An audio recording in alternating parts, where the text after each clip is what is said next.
Ya, dan aspirasi yang sekarang sedang digodok di tim aspirasi Dapil dan Banggar bagi fraksi PAN mengenai uang 20 miliar itu sebagai bentuk kita peduli terhadap Dapil dan kita tahu persis seluk-beluk Dapil yang selama ini memang banyak yang tidak tersentuh APBN maupun APBD. Terkadang mereka tidak punya akses, tidak punya cara untuk menyuarakan kebutuhan mereka tentang jalan, tentang sarana pendidikan, kesehatan, sarana air bersih, yang mungkin mereka termarginalkan dari sisi informasi dan power ya. Nah, sehingga anggota DPR yang mewakili daerah pemilihan dengan akan diadakannya aspirasi itu menurut kami sangat bagus dan tidak perlu dicurigai. Karena kita bukan bawa uang cash, bukan bawa uang pakai gelondongan, tetapi kita itu adalah dari APBN. Program yang melalui Kementerian Kelembagaan, kita hanya memperjuangkan aspirasi. Masalah penyaluran, kemudian implementasinya di lapangan tentu akan mengikuti perundang-undangan dan peraturan-peraturan yang lain yang selama ini sedang berlaku secara baku. Jadi menurut fraksi PAN ini tidak perlu kita curigai dulu. Kami yakin 560 anggota DPR inilah orang-orang amanah. Oleh karena itu kami menyarankan tim sekarang sedang bekerja tata cara pengalokasian dan nanti mengimplementasinya bagaimana supaya menggandeng KPK, Kejaksaan, dan polisi untuk merampungkan aturan mainnya. Sehingga nanti kalau ada masalah di lapangan tentu para pihak penegak hukum tadi sudah dilibatkan. Jadi jangan sampai ada temuan. Dan kami berpendapat anggota DPR memang tidak perlu cawe-cawe dalam proyek ini. Itu betul-betul harus menjadi perjuangan aspirasi Dapil. Jadi jangan ini dianggap proyek, jangan ini dianggap celah ataupun pintu untuk mengambil keuntungan. Ini mari kita semua betul-betul untuk kepentingan Dapil. Kita tidak mempersoalkan apakah itu program kementerian ataupun program Dapil. Intinya kita minta Dapil itu diperhatikan. Intinya masyarakat itu kebutuhannya didengar. Jadi kalaupun nanti yang saya katakan misalkan saya memperjuangkan dari Dapil Serang, minta bangun misalkan di Kecamatan Cirwas, Jalan Kampung A misalkan. Ya kalau itu memang nanti sudah dialokasikan di anggaran Kementerian PU, kita nggak masalah, yang penting itu direalisasikan. Kalau itu mau diklaim kementerian oke. Juga masyarakat tahu kalau saya yang berjuang juga nggak masalah. Nah tapi saya tidak akan cawe-cawe tentang dana itu. Saya maunya jalan itu mulus, misalkan kan terrealisasi, tidak fiktif, memenuhi spek, kira-kira begitu. Jadi tidak ada, saya justru tidak khawatir tumpang tindih nggak ada, karena kan ada sinkronisasi nanti. Nggak akan ada double anggaran kan, karena ini kan masuk satu pintu. Nanti di komisi dibahas dulu, kemudian di Banggar Besar dibahas dengan pemerintah, jadi nggak akan mungkin ada tumpang tindih.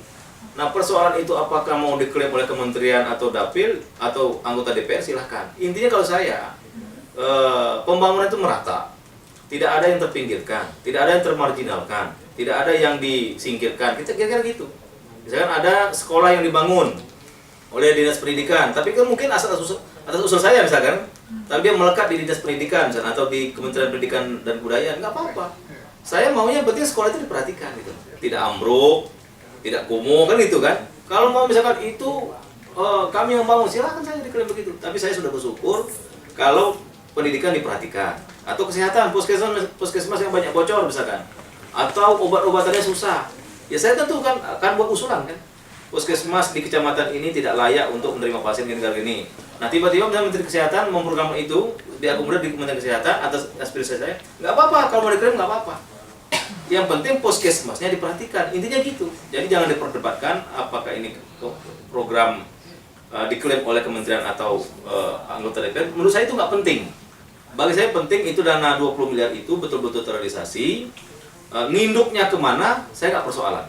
Apakah itu nginduknya ke Kementerian Kesehatan, ke Pendidikan, ke PU, atau sarana umum yang lain, saya nggak ada masalah. Dan itu bisa dipertanggungjawabkan. Nah, artinya beginilah Mbak Neta. Jadi kita ini kan sering ke dapil. Saya kan hampir inilah, malah di luar saya pun saya nggak banyak terima tamu. Pak, jalan kami itu belum pernah dibangun Pak. Dan saya memang sering keliling. Beceknya minta ampun. Kenapa? Bupati nggak pernah mau bangun. Nah, kalau misalkan nanti kita usulkan kemudian terrealisasi, kan saya senang, masyarakat senang kan? Kalau mau itu diklaim oleh PU juga ada masalah gitu loh.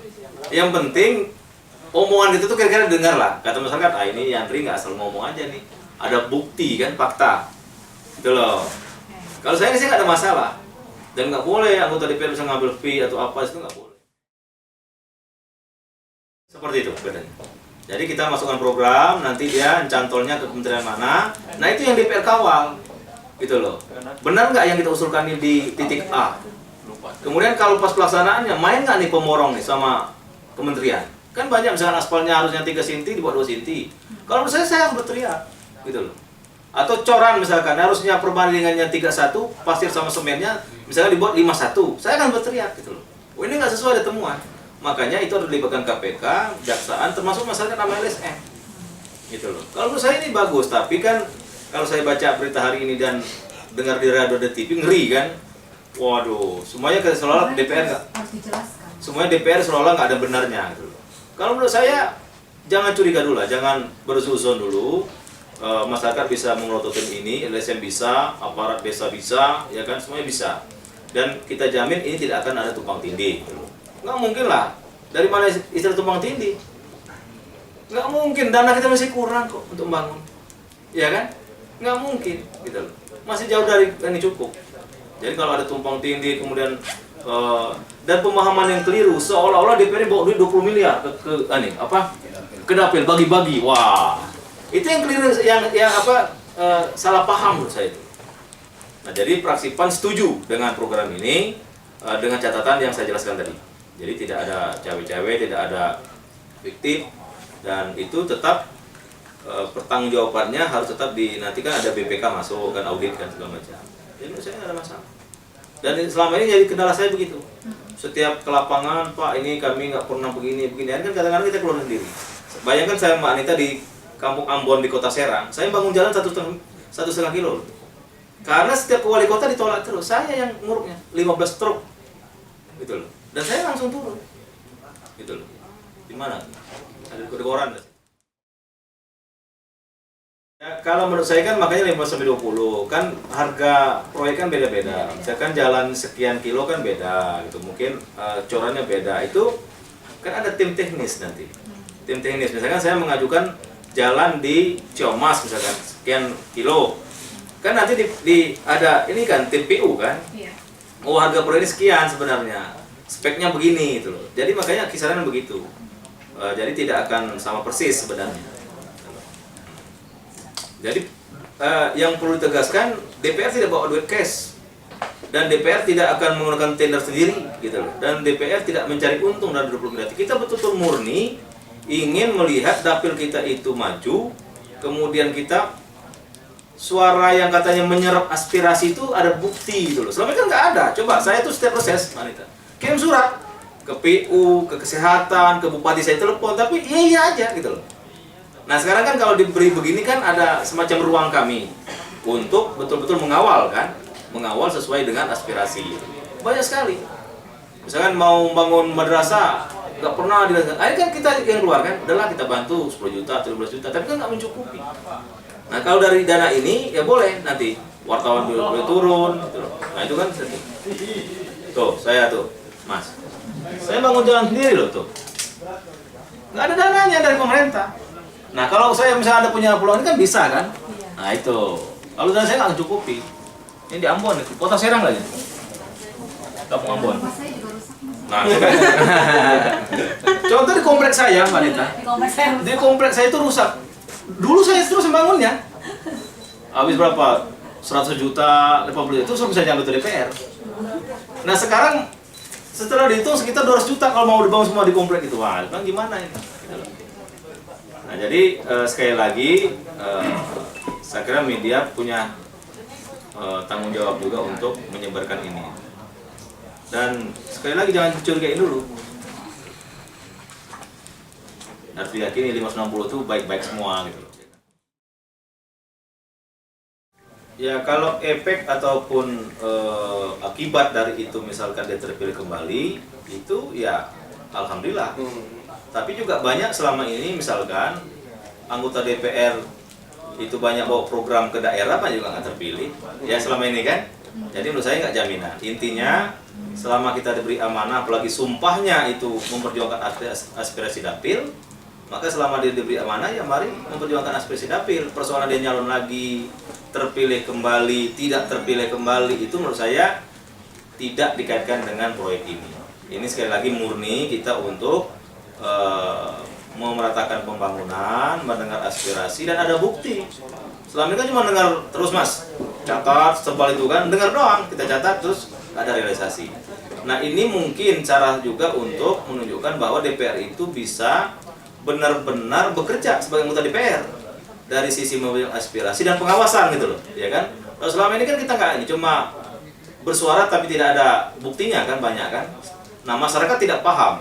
Kalau selama ini masyarakat kan tahunya DPR itu kalau datang selesai semua masalah, jalan selesai, kesehatan selesai, pendidikan selesai. Dia nggak tahu kalau eksekutornya itu kan eksekutif kan. Nah kalau kita diberi ruang begini, ya ada ini, bisa ada korelasi positif lah. Kira-kira apa yang kita omongkan dengan fakta nanti di lapangan. Gitu. Itu aja sih.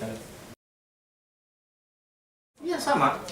Tugasnya pemerintah. Yang saya katakan ini kan tetap melekat ke kementerian lembaga kan.